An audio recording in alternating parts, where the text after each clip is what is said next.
Aula número 108. Eufemismo, ironia, perífrase e onomatopeia. São as figuras de linguagem desta aula. Ouça, anima rerum, a alma das coisas, de Félix Pacheco. Ó almas imortais, momentâneas esposas do corpo, frágil vaso imperfeito de argila, almas, onde ides vós depois que se aniquila a carne e se desfaz o mistério das lousas? Alma que sinta em mim, alma que em mim repousas, alma que és o meu eu, responde-me, Sibila, ascenderás um dia à região mais tranquila ou ficarás na terra a palpitar nas coisas? Procura-o tu na flor, mãe que perdesse o filho, noivo que a julgas morte fria, olhar sem brilho, ela vive no céu estrelado e profundo. Existe em cada pedra a alma de um insensível. Homens, temei o mar. O mar é o reino horrível das almas sem amor que andaram pelo mundo.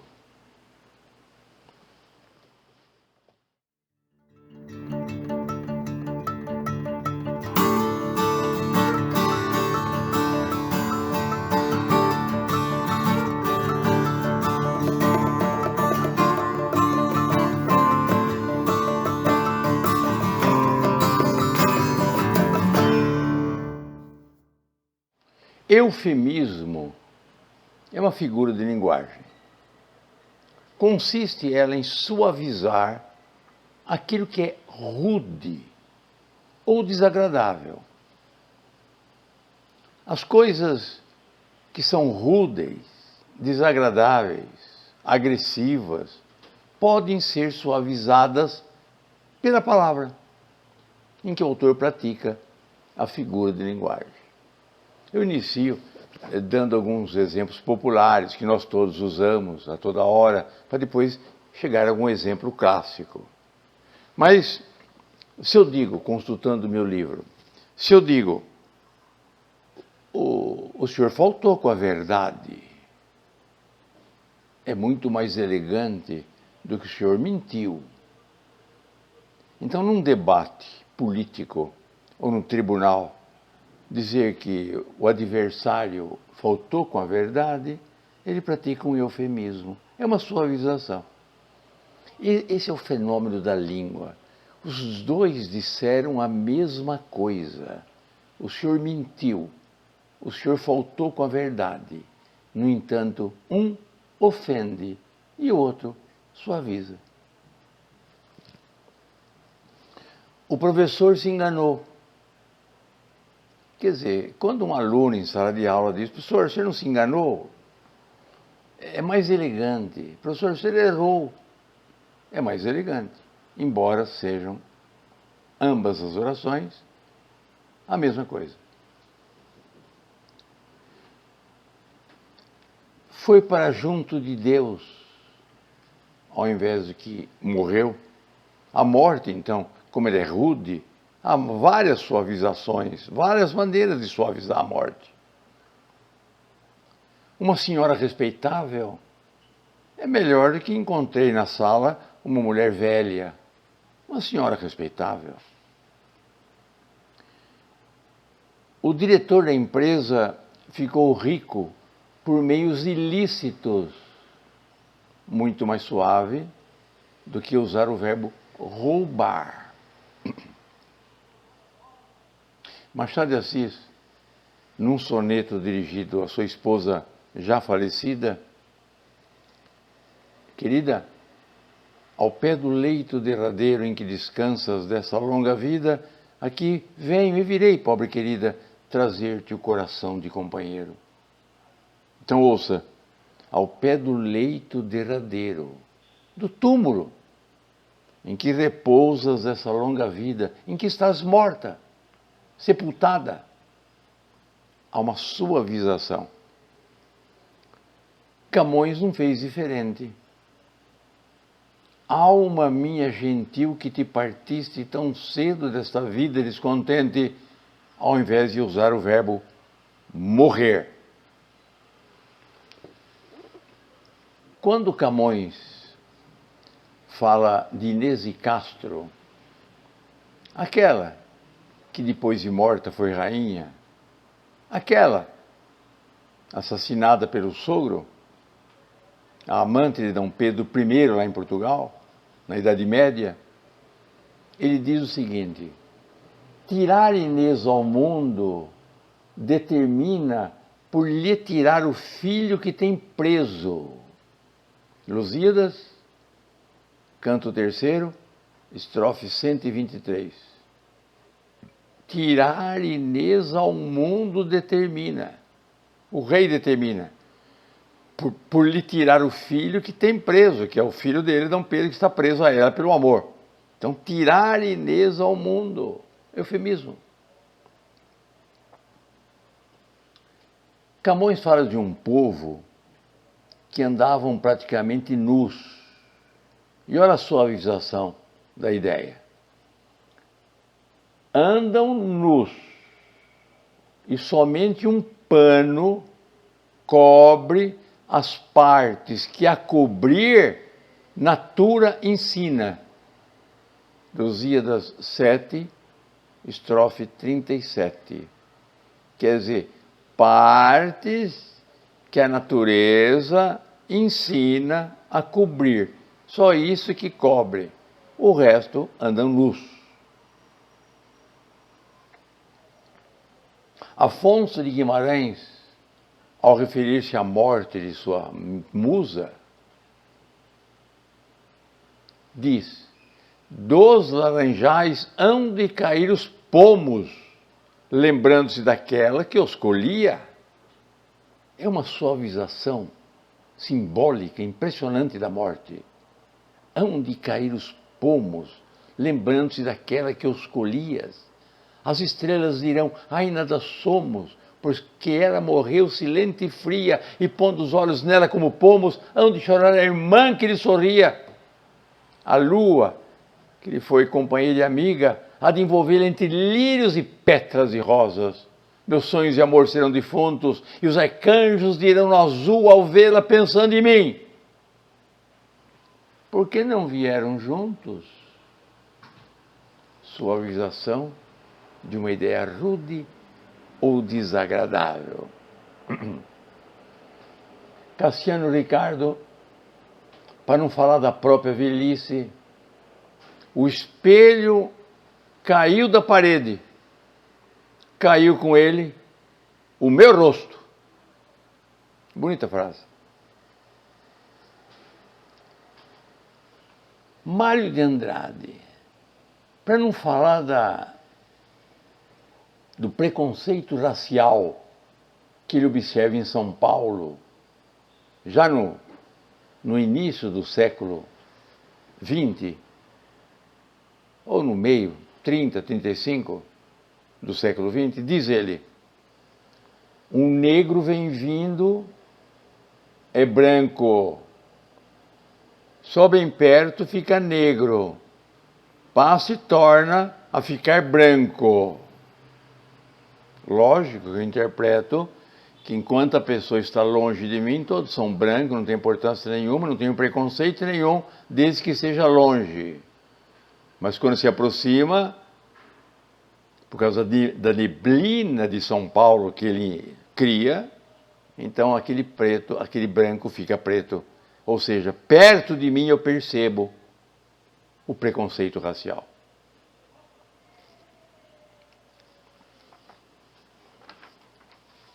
Eufemismo, suavização de uma ideia rude ou desagradável.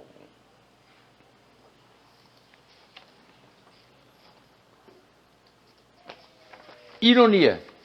De maneira popular, é mais fácil entender a ironia. A mãe que diz ao filho: "Ô garoto, isso são horas de voltar para casa?" Já sabe a resposta. É uma ironia típica. Ou: "Filho, estou vendo seu boletim. Excelente nota. Tira 0 em matemática." Lógico que é o contrário, não é excelente essa nota, é o contrário do que ela está dizendo. Ela está sendo irônica.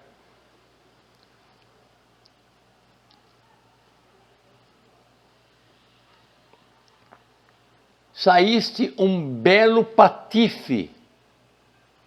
Se é belo, não é patife. E se é patife, não é belo. Mário de Andrade.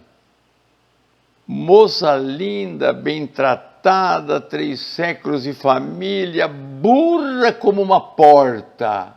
Um amor. Está sendo irônico com a burguesia paulista do começo do século XX. Camões, descrevendo na Ilha dos Amores um personagem chamado Leonardo, que nunca teve sorte na vida com mulheres, nunca.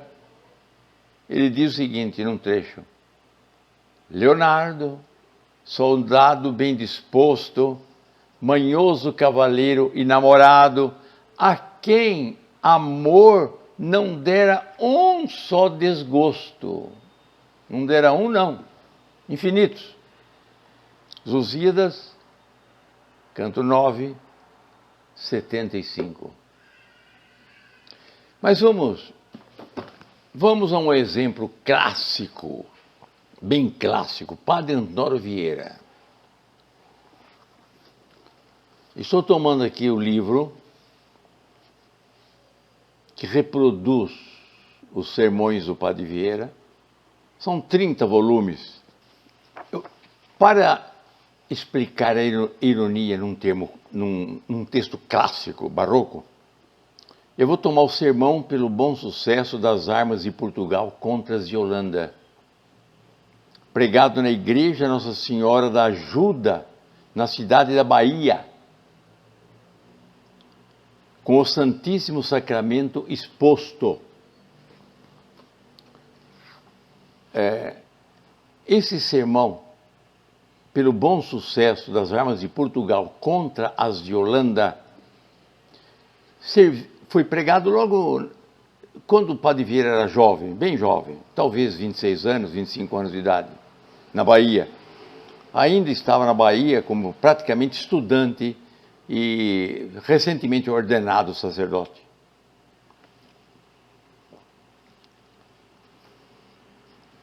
Esse sermão foi usado pela Santa Inquisição como prova para condená-lo à prisão perpétua, da qual cumpriu 1 ano e 3 meses numa cela restrita. É que ele diz no sermão o seguinte: muita razão tenho eu, logo Deus, o Santíssimo está exposto, ele está conversando com Deus, de esperar que a vez de sair desse sermão arrependido. Embora nós sejamos pecadores, vós a vez de ser o arrependido.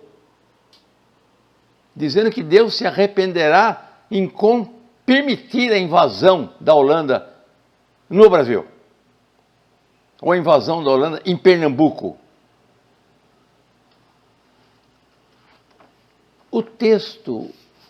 No texto, a ironia. Eu vou declamar um trechinho e vocês vão perceber que a ironia, que é tudo o contrário.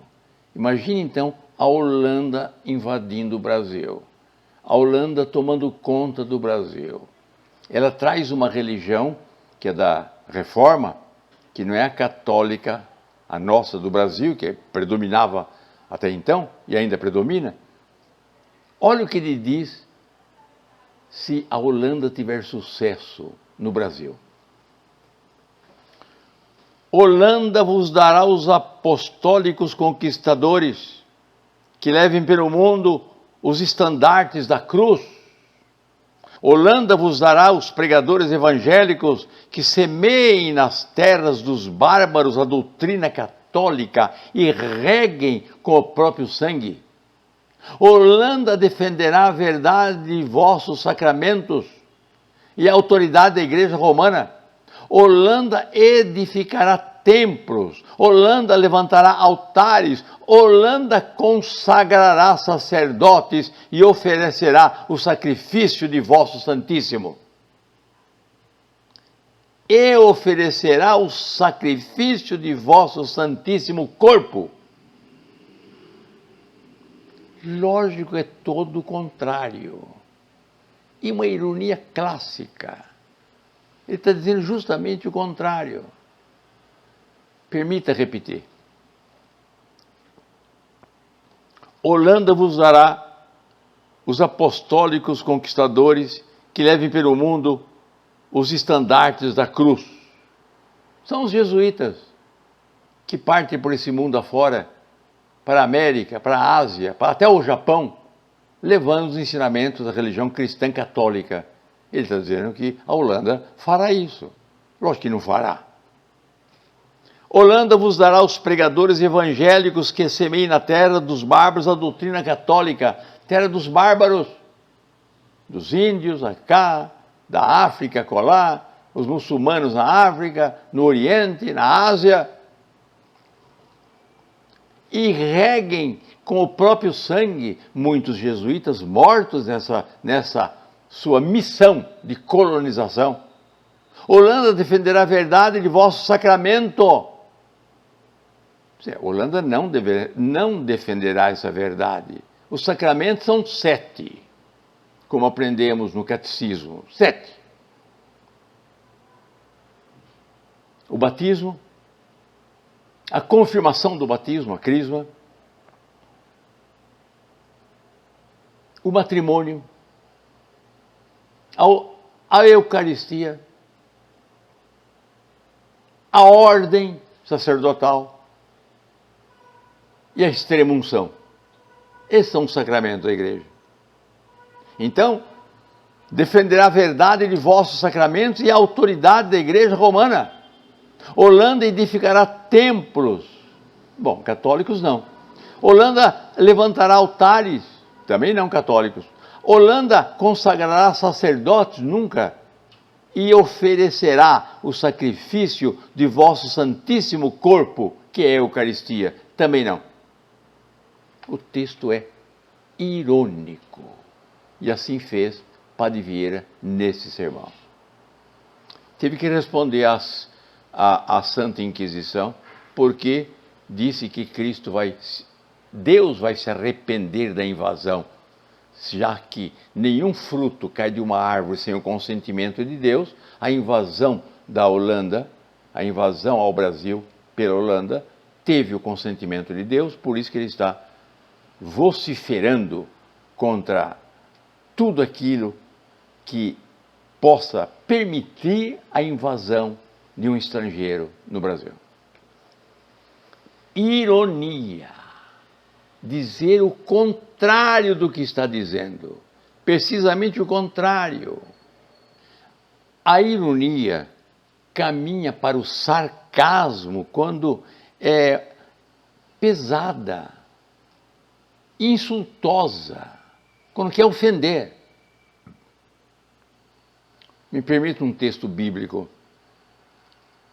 Um dos executores de Cristo no pé da cruz, diz a Bíblia: ó tu que destrói o templo de Deus e reedifica em 3 dias, livra-te a ti mesmo dessa cruz. Para o romano, ele sabe a resposta. É justamente sarcasmo. Suponhamos um desvio em uma entidade pública, em que o jornalista vai então entrevistar o acusado, ou um administrativo público, ou um político, e faz precisamente a pergunta: quem subtraiu dos cofres públicos 1.300.000 reais no dia 13 de abril, às 4 horas da tarde? Lógico que o jornalista já sabe a resposta. E essa resposta é sarcástica, e essa pergunta é sarcástica, porque ele quer justamente ouvir a resposta daquele que praticou o ato. O sarcasmo ofende. O sarcasmo ofende.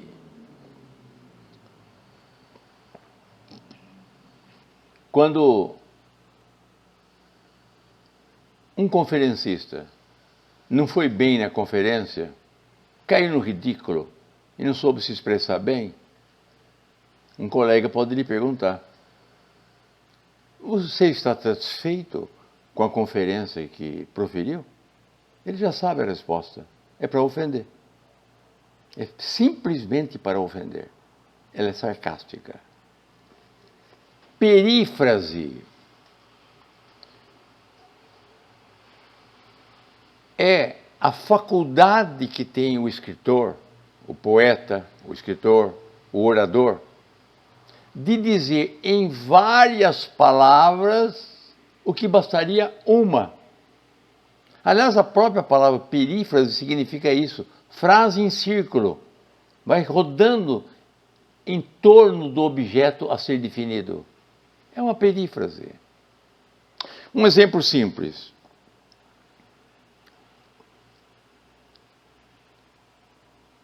No poema de Camões, se lá no assento etéreo onde subiste, dizendo à namorada que morreu, se lá no assento etéreo onde subiste, memória dessa vida se consente, se lá no assento etéreo, céu, perífrase de céu. Bastaria uma palavra e ele diz o assento etéreo, assento de éter, elevado, sublime. Em Os Lusíadas, canto 1, estrofe 49, as mesas manda pôr em continente do licor, que lhe eu plantado havia. Licor que lhe eu havia plantado. Que licor é esse que lhe eu havia plantado? O vinho. Ao invés de vinho, licor que lhe eu havia plantado. Diz a história que Afonso, na batalha contra os mouros, teve uma visão de Jesus. E simplesmente Camões diz: a matutina luz serena e fria, as estrelas do polo já apartava, quando na cruz o filho de Maria a Afonso animava.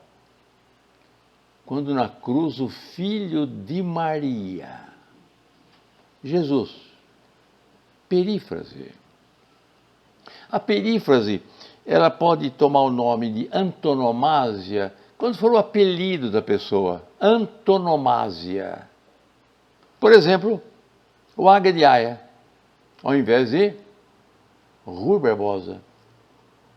O poeta dos escravos, para não falar Castro Alves. O flagelo de Deus, para não falar Átila. O pai da aviação, Santos Dumont. O Aleijadinho, Antônio Francisco Lisboa. O cantor de Aquiles, Homero. O cisne de Mantua, Virgílio. O Lorde errante, Byron. Olha uma curiosidade de antonomásia. Coelho Neto, fazendo um elogio a Dom Pedro II,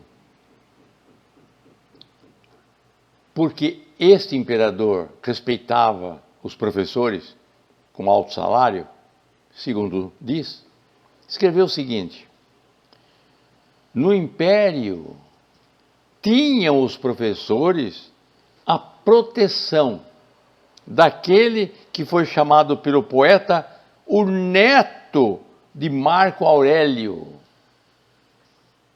Então ele não falou Dom Pedro II, disse o neto de Marco Aurélio. Marco Aurélio, poeta latino. Quem é o neto do poeta Marco Aurélio? Dom Pedro II. Sabe quem o apelidou? Vitor Hugo. Numa conversa pessoal com Dom Pedro II. O poeta neto de Marco Aurélio, Dom Pedro II. Vou colocar um texto no vídeo de Camões, que é uma linguagem impressionante, onde o autor atinge o grau máximo de depuração técnica, sabe escrever. O autor quer mencionar a data em que Vasco da Gama sai de Portugal em busca do caminho das Índias. A data, a história sabe, é 8 de julho de 1497. Mas ele não diz 1497, ele faz uma perífrase. E também não diz julho, faz uma perífrase. Vamos ver o texto de Camões. Entrava nesse tempo o eterno lume no animal nemeio truculento, e o mundo, que com o tempo se consume, na cessidade andava enfermo e lento. Nela vê, como tinha por costume, cursos do sol 14 vezes 100, com mais 97 em que corria, quando no mar a armada se estendia. Estava nesse tempo o eterno lume. O eterno lume é o sol. Esse sol estava onde? Ele estava no animal nemeio truculento. No animal nemeio, o nemeio é o habitante de Nemeia, região da Grécia, em que, segundo a fábula, Hércules matou um leão terrível, que deu nome, então, ao signo de leão, no zodíaco. Então já sei o mês que ele está falando. É julho. Os signos do zodíaco, todos conhecemos, o aquário, o peixe, Áries, touro, gêmeos, câncer, número 7, julho. Leão, depois virgem, depois balança, ou libra, escorpião, sagitário, capricórnio. Então, estou no mês de julho, que é o mês no animal meio truculento, quer dizer, eu estava nesse tempo o eterno lume no animal meio truculento, ou seja, em julho, e o mundo que com o tempo se consume, o mundo que vai passando como é costumeiro. Na cestidade andava enfermo e lento, o mundo estava na cestidade. Cestidade. É preciso que ele disse antes de Cristo ou depois de Cristo. Estava na sexta idade. Vamos ver. Primeira idade. Adão a Noé. Segunda idade. Noé a Abrão. Terceira idade. Abrão a Davi. Quarta idade. Davi a destruição da Babilônia. Quinta idade. A destruição da Babilônia até Cristo. Sexta idade de Cristo em diante. Então eu estou na era cristã, após Cristo. Então está escrito aí, na sexta idade andava enfermo e lento. Já está dizendo aí, já está dando uma ideia que esse período é enfermo e lento. Nela vê, tinha por costume, cursos do sol 14 vezes 100. 14 vezes 100 é 100 vezes 14. Então, 1400. Com mais 97 em que corria, então 1497. Quando no mar, a armada se estendia. Ou seja, quando no mar, a armada parte em busca para as Índias. Bonito texto. Perífrase. Vou propor uma tarefa para a próxima aula. Alguns de vocês não fizeram a tarefa. E já está no meu rol, na minha caderneta. Vou enviar um bilhetinho para o pai. Eu vou propor uma tarefa difícil para vocês, eu não vou negar. Nós vimos agora uma perífrase que diz a data em que Vasco da Gama parte de Lisboa. Vimos que foi o 8 de julho de 1497. Agora, a data em que ele chega em Melinde, passando pelo Cabo da Boa Esperança, subindo a África em direção já à Índia, Melinde. Que dia que ele chega em Melinde? Ele vai falar o dia que chega em Melinde. Vamos ver se você consegue saber esse dia. Eu não vou negar, é difícil, mas é uma tarefa intelectual. É uma tarefa intelectual. É gostoso. Como é gostoso. Observa, olha, um martelo tem mais utilidade do que a nona sinfonia de Beethoven. Muito mais útil. Mas é a nona sinfonia de Beethoven que nos diz muito mais coisa. Está muito mais próximas da humanidade do que o martelo. Então, é evidente, para que serve isso? Não, o martelo tem mais serventia do que eu vou propor. Mas é um exercício intelectual gostoso, deslumbrante. Diga-me então, que dia que Vasco da Gama chegou em Melinde? Ele vai falar. Lusíadas, canto 2, estrofe 72. Era no tempo alegre, quando entrava no roubador de Europa a luz febéa, quando um e o outro corno lhe aquentava, e Flora derramava o de Amalteia. A memória do dia renovava o presuroso sol que o céu rodeia, em que aquele a quem tudo está sujeito, o selo pôs a quanto tinha feito. Que dia é este que Vasco da Gama chega em Melinde? É um exercício intelectual. Lógico, um parafuso tem mais utilidade, eu sei disso. O martelo também. Mas isso é bonito, é culto, é deslumbrante. Serve para tudo, para ser feliz, para meditação, para o exercício intelectual. Onomatopeia é a figura em que aparecem vocábulos cuja pronúncia imita o som natural das coisas, ou a ação, o movimento de que o poeta está dizendo, ou de que o escritor está dizendo. Um exemplo famoso de onomatopeia é o hino nacional brasileiro. Ouviram do Ipiranga as margens plácidas de um povo heróico, brado retumbante. É evidente que eu estou ouvindo o som de que ele está dizendo. Ou seja, na ordem direta, as margens plácidas do Ipiranga ouviram o brado retumbante de um povo heróico. Mas ouça, olha, ouviram do Ipiranga as margens plácidas de um povo heróico, brado retumbante. Isso, onomatopeia. Não é só a onomatopeia que existe aí. Existe a antítese. Margens plácidas e as margens plácidas do Ipiranga ouviram o quê? O brado retumbante. Uma antítese. Também existe uma sinédoque, ou metonímia. Dizer Ipiranga não é Ipiranga. Esse brado foi ouvido no Brasil. Quer dizer, no local por todo, pela pátria.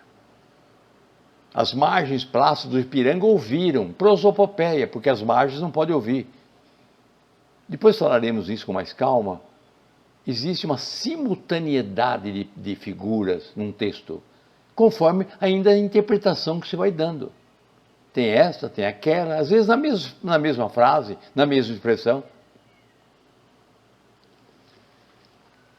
Tem um poema de Antero do Quental, que ele procura o palácio encantado da felicidade.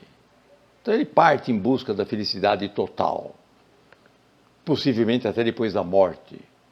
e encontra o palácio, e bate a porta, e abrem-se as portas, e ele vê que lá dentro é uma escuridão e um silêncio e nada mais. Mas observa a pancada na porta. Com grandes golpes bato a porta e brado: eu sou o vagabundo, o deserdado, abri-vos portas de ouro ante meus ais. Abrem-se as portas de ouro com fragor, mas só encontro cheio de dor, silêncio e escuridão e nada mais. Com grandes golpes bato a porta e brado. Camilo Peçanha, vendo em Macau um barco trafegando, um barco de garotas de prostituição e uma flauta tocando, lindo verso. A flauta flébil, quem há de remi-la? Flauta, remi-la, até o som agudo.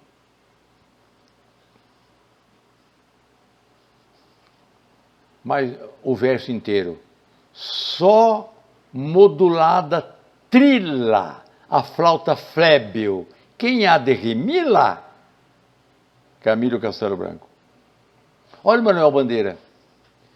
Em ronco que a terra berra o sapo boi, meu pai foi à guerra, não foi, não foi. Ou ainda, Manuel Bandeira ainda, sino de Belém, como soa bem, sino de Belém, bate bem, bem, bem. Cruz de Souza, vozes veladas, veludosas vozes, volúpias dos violões, vozes veladas vagam nos velhos vórtices velozes dos ventos, vivas, vãs, vulcanizadas. Ainda de Cruz de Souza, desvairadas gargalhadas estalaram, rolaram retumbantemente pelo espaço afora, como atroantes excomunhões.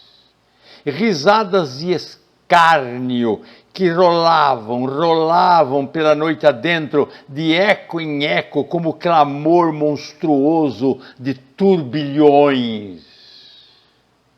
Onomatopeia, a imitação do som pela palavra. A música também teve sua parte histórica de reproduzir os sons naturais do mar, do vento, do pássaro, dos rios, os sons da floresta. É só ouvir alguns trechos da Primavera, música clássica. Então aqui nós temos a onomatopeia.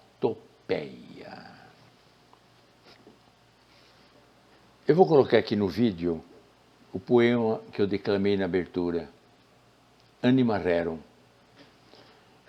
Sozinhos, vocês podem perceber que o autor faz algumas figuras que acabei de ensinar para os senhores. Anima Rerum. Félix Pacheco. Félix Pacheco nasceu no Piauí em 1879 e morreu no Rio de Janeiro em 1935, então viveu 56 anos de idade. Um bom jornalista, famoso jornalista, deputado, senador, ministro das Relações Exteriores, um homem muito culto. Ó almas imortais, momentâneas esposas do corpo. O que é momentâneas esposas do corpo? A alma, uma perífrase. Frágil vaso imperfeito de argila, outra perífrase da alma. Almas onde diz vós depois que se aniquila a carne e se desfaz no mistério das lousas? depois que se aniquila a carne, suavização de uma ideia rude ou desagradável, ou não? Se não é, esta não é, e a segunda? E se desfaz no mistério das lousas, essa é melhor, como eufemismo. E a primeira, que se aniquila a carne e se desfaz, fica como perífrase. Texto bonito. Está perguntando sobre a alma. E lá no final do poema, existe em cada pedra a alma de um insensível. Homens, temei o mar. O mar é o reino horrível das almas sem amor que andaram pelo mundo. O mar é o cemitério das almas sem amor.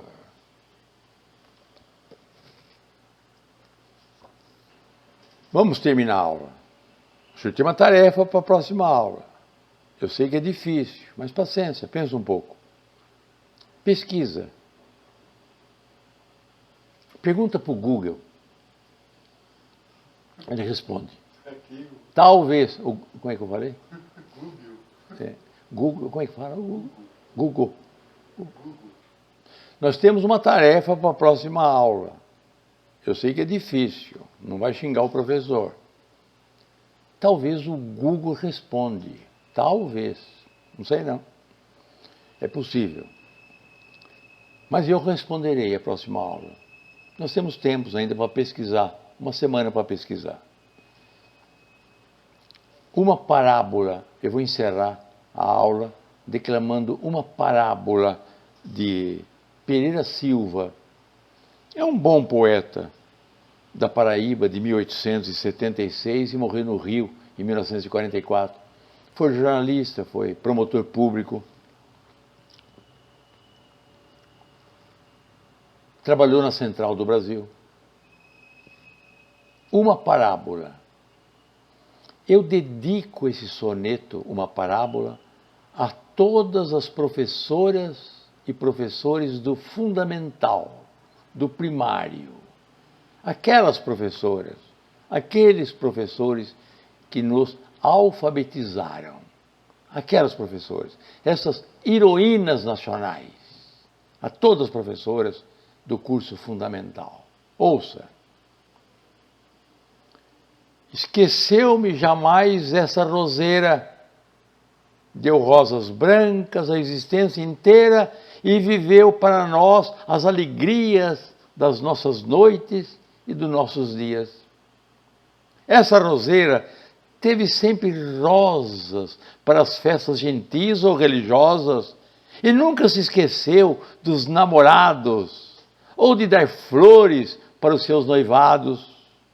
Eu quero crer também que nunca houvesse enterramento humilde a que não desse essa roseira a régia compostura de suas rosas de imortal brancura. Posso, entretanto, afirmar que esta roseira, porque deu flores à existência inteira, passou despercebida aos homens brutos, como aos ladrões as árvores sem frutos. A minha pátria é a língua portuguesa.